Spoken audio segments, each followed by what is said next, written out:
Gypsum board ceiling താഴെ വീഴുമോ? നമുക്ക് ഈ കാര്യം ചർച്ച ചെയ്യാം.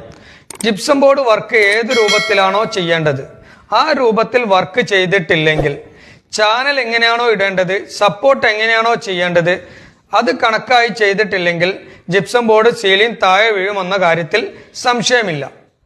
സിമന്റ്, കല്ല്, മണല്, കമ്പി കണക്കായി ഉപയോഗിച്ചിട്ടില്ലെങ്കിൽ, അതിൽ മായം ചേർക്കുകയാണെങ്കിൽ ബിൽഡിംഗ് താഴെ വീഴും. അതേപോലെ ജിപ്സം വർക്ക് അതിന്റെ രൂപത്തിൽ ചെയ്തിട്ടില്ലെങ്കിൽ അതിന് കംപ്ലൈന്റ് ഉണ്ടാവുമെന്ന കാര്യത്തിൽ സംശയമില്ല. ഇപ്പോൾ ഇടയ്ക്കിടയ്ക്ക് ജിപ്സം ബോർഡ് വർക്കിന് കംപ്ലൈന്റ് കേൾക്കാൻ കാരണം ജിപ്സം ബോർഡ് എന്നല്ല, എല്ലാ മെറ്റീരിയലിനും വില കൂടിയിട്ടുണ്ട്. ഇന്നത്തെ റേറ്റിനനുസരിച്ച് വർക്ക് എടുക്കുകയാണെങ്കിൽ അതിൻ്റെതായ റേറ്റ് വരികയും ചെയ്യും.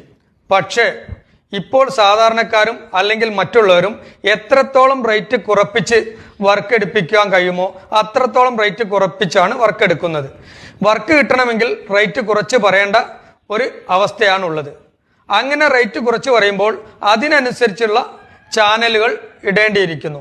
അല്ലാതെ വർക്ക് എടുത്താൽ അവർക്ക് ലാഭമെന്നല്ല, അവൻ ചെയ്ത വർക്കിന്റെ കൂലി പോലും കിട്ടാത്ത സ്ഥിതിയാണുള്ളത്. അതുകൊണ്ട് തന്നെ ആളുകൾക്ക് അനുസരിച്ച് ചാനൽ കുറയ്ക്കുകയും സപ്പോർട്ട് കുറയ്ക്കുകയും ചെയ്ത് വർക്ക് എടുക്കുമ്പോൾ ആ വർക്ക്